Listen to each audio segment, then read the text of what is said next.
Joined now by John Glenn High School graduate Colt Emerson, class of 2023. Now chilling at Auburn right now before the Major League Draft on Sunday night, kind of preparing for what's next in his baseball future. Colt, thanks for joining us, man. It's been a long journey for you in your baseball career and pretty big weekend coming up. Yeah, thanks for having me on. I'm excited. So what's it like for you right now? I mean, flat out, like, this is something you dreamed about as a little kid. The Major League Baseball draft is here. Your dreams could come true. Your life is about to change in a number of ways. Just what is your mindset right now, knowing the draft is here? Yeah, I mean, you take it day by day. I'm not like an anxious type, so I just live day by day, keep level-headed like I normally do on and off the field, and you don't really think too much about it. But it's really surreal that it's here and that you worked your whole life to this moment, and now it's here. So it's like a weird feeling. It's really surreal. I mean, how did you get here? Like, I look back at the pictures your mom sent me of you as just a normal little kid, man, in small town New Concord, just playing the game you love. How do you think you got here? I mean, I know you busted your butt to make this happen, but time goes fast, and you were just playing Little League down there in New Concord. It seemed like not too long ago. I mean, have you sat back and thought about how you put yourself in this position and how you got to this moment? Yeah, as far as myself, I mean, I enjoyed playing the game. I mean, if you don't enjoy playing this game, you're not going to make it as far as you really want to. So you really got to love it, and you really got to love the work to put into it. But honestly, besides me, I mean, my parents put me in the position I am today, right? They've supported me financially and emotionally this whole time. And really, I mean, if I didn't have their support through it all, then I wouldn't be where I am today, honestly. Why do you think you're different? I mean, a lot of people have identified you early as someone that just kind of has it. What makes you different? Why is your love for the game different from the other guys who say they love the game? It clearly is different. You're in this position for a reason. What do you think makes you just different, other than a God-given ability and knack, and then you maximizing that potential? Right. And I think realizing from a young age, this is what I want to do, and there's no second thing I want to do. This is my first love through it all. You're realizing that young has helped out a lot. And also, I mean, nobody loves the game more than I do. It's hard to describe your passion for the game, but it shows in how you go about your stuff and how you work off the field. I mean, working in the weight room, working on your craft is a giant one too. If you ask anybody who was around during these last few off season, nobody compares, especially around town, about how hard I work, and it really shows. I mean, I understand, I get it, because I know. I mean, I think I know what it takes. But how can you explain to people the sacrifices you've made? You've missed a lot of things. You spent a lot of lonely nights in the weight room by yourself, just doing what you needed to do. Just kind of describe that for kids listening and other people that are trying to maximize themselves in any part of life, how hard you have to work, because I know people have no idea the life you've lived since you were little, right? To just put yourself in this spot.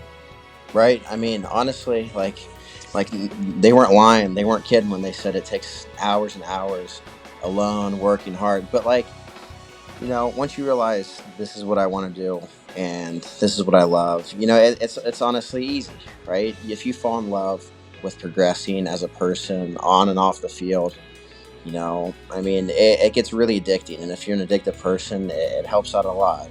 But I mean, I saw it, especially in the off-season lifting. I saw my body progress. I was getting stronger, and I just got addicted to it. You can ask anybody around the high school. I was just full on going in the weight room, nutrition, sleeping. I was completely serious about it, and I mean, it shows, honestly. Because I wouldn't be in the position I am now if I didn't have the off seasons I had the last 3 years.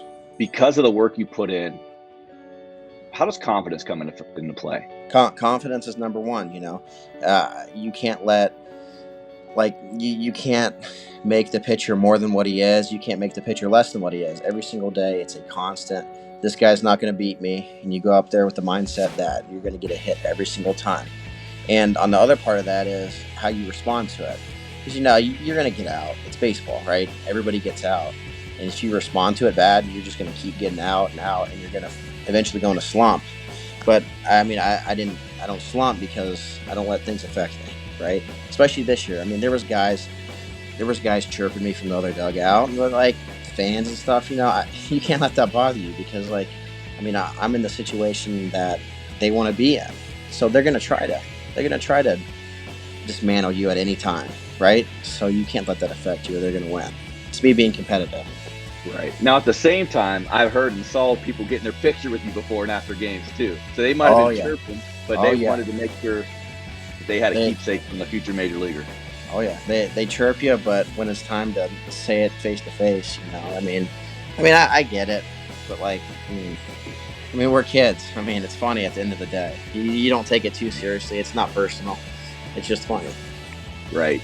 Describe what your off season was like, man. You gave up senior year of football, and everyone was excited to see you play football, and the fans were disappointed, your teammates were disappointed.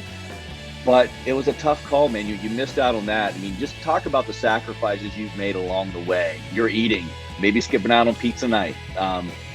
Just describe more of those sacrifices, if you will, that now seem like nothing to you, but at the time, it's been a process.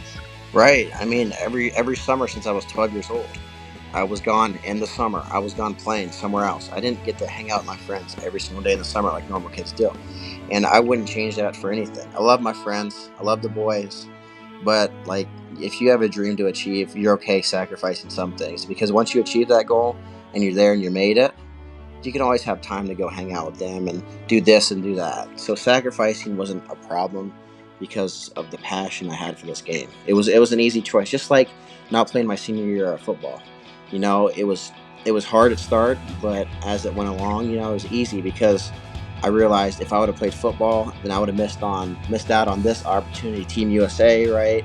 And I wouldn't be in the position I am because I played football. Even though I would have loved to play on Friday nights one last time, but it just wasn't my pathway. So I had to take a mature approach to it and say, you know what, it's okay, it's okay. But I think the difference is what you're talking about, because there's so many kids now, they'll travel and they'll play, and maybe they like it, but from the stories I've heard from some of your former coaches, you just loved it more than any other kid. It really was a true love, and that's just what you wanted to do. I mean, is Yeah, that hard to explain to somebody? Your parents didn't force you. Colt's just out playing baseball because that's just what he loves to do. How do you explain that? it either comes naturally or it doesn't. You can't teach somebody to love something, right? I just think I was blessed enough to fall in love at a young age, and now it's progressed into this, right? And nothing has changed. My love for the game has only grown. That's all it has. It's Yeah, only grown. that's super cool, man. Yeah, I mean, I believe it. I mean, you definitely you're doing all the right things to put yourself in a position to certainly have success. Um, at what point?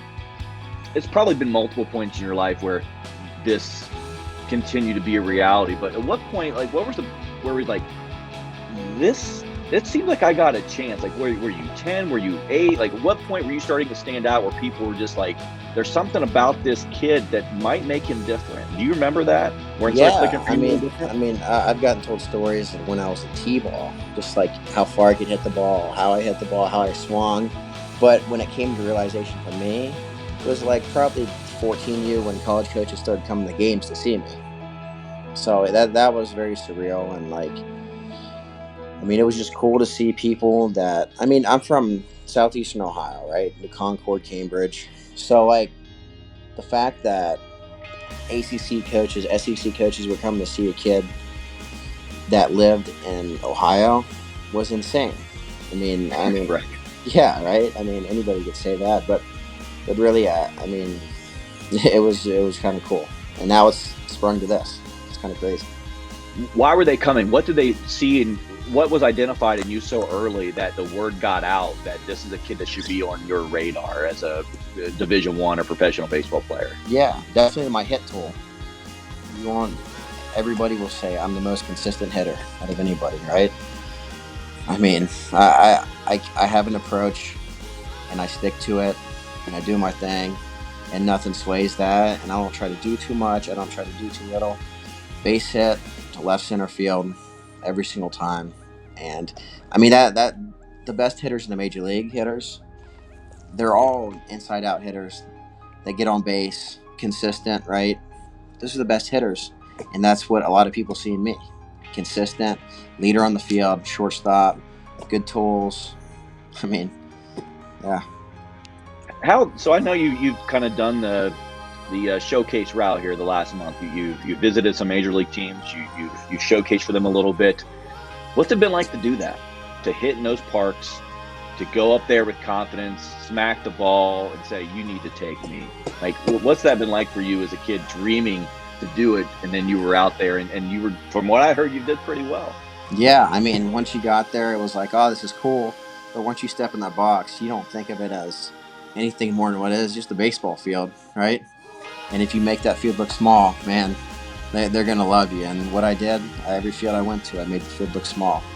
So, I mean, I helped myself out a lot, but, I didn't change anything. I did what I did. I wasn't trying to hit them out. I was trying to hit line drives, but did they go out? Yeah.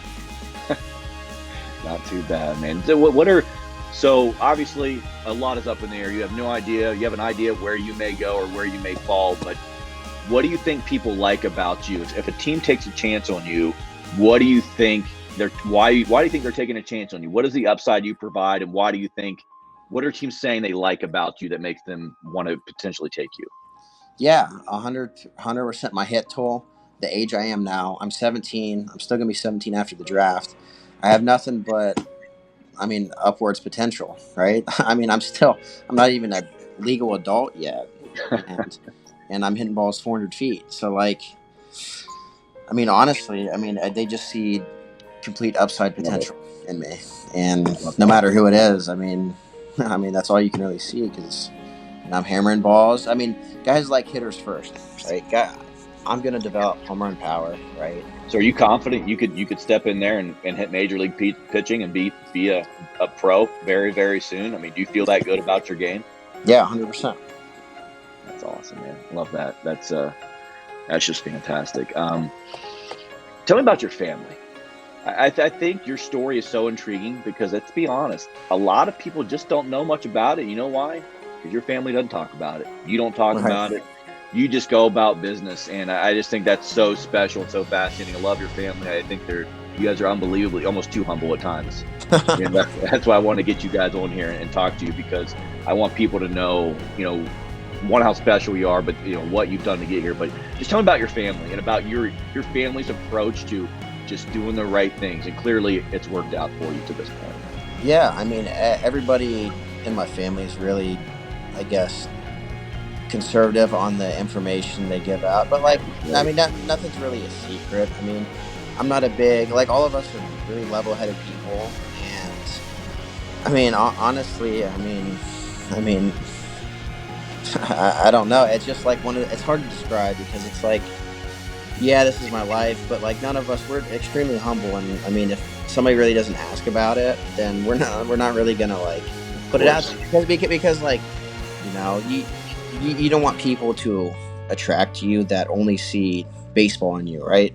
You want people to attract to you because you're a great person, you're a great friend, you're a regular person. That's if you ask any of my buddies, anybody around school, they'll tell you I'm just a regular person, right? Right. I'm not big headed. I don't talk about it. Nope. I talk about it if somebody asks me about it, but I treat other people with respect, and they automatically respect me back. And it's Yeah. easy, At the end of the day, man, that's a profession. That's what right? professionals do.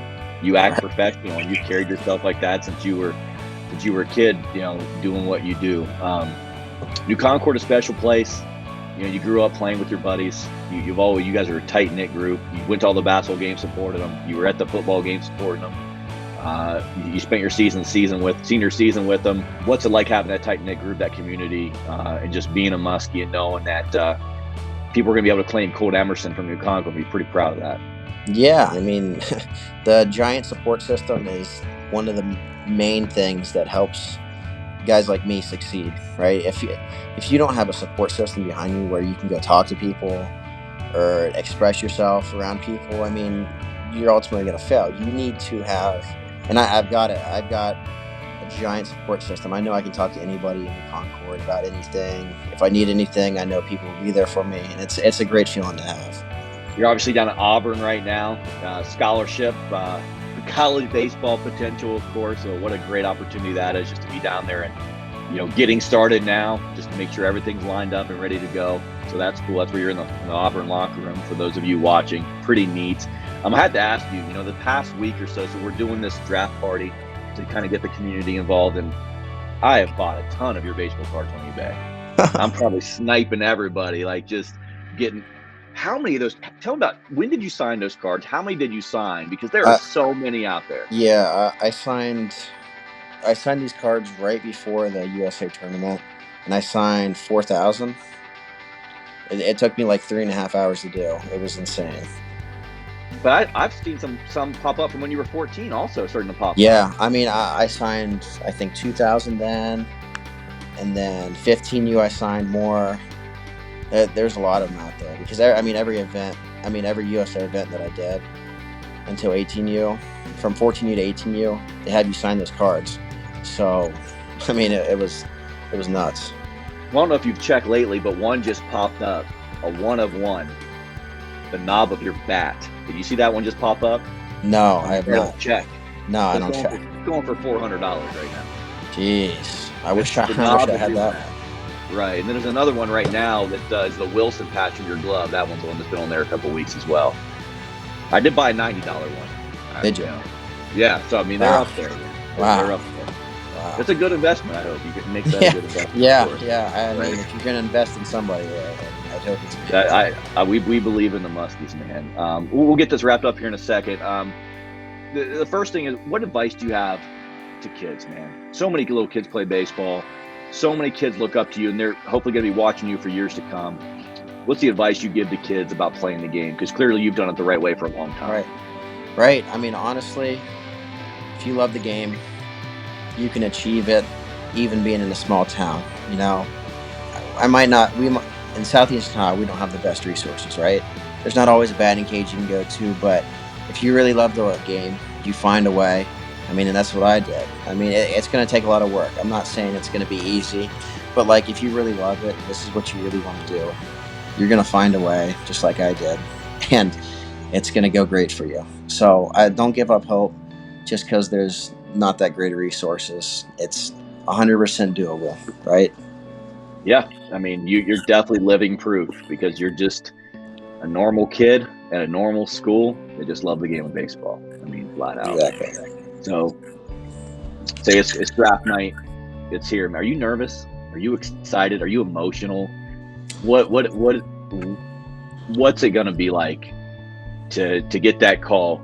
We're taking you. Be ready. Like, have you thought about that moment? And how long have you thought about that moment? I've not thought about that moment yet. I'm just right now. I'm trying to get my work in down here at Auburn, get the workout in, hit, field, do what I do. But when I get back home, man, I'm gonna be so anxious because there's not too many things that can that distract me in Concord, Ohio. But I'll find a way. I'll be anxious, but you know what? At the end of the day, it'll come and it'll pass, and then it's time to go to work, no matter where it is. Love that. Hey, it's been fun watching you grow and hear the stories of Colt Emerson for the last few years, and more than thrilled to see where this journey is up for you. And of course, we'll be rooting for you throughout what we hope to be a long Major League Baseball career. Thank you. I appreciate it.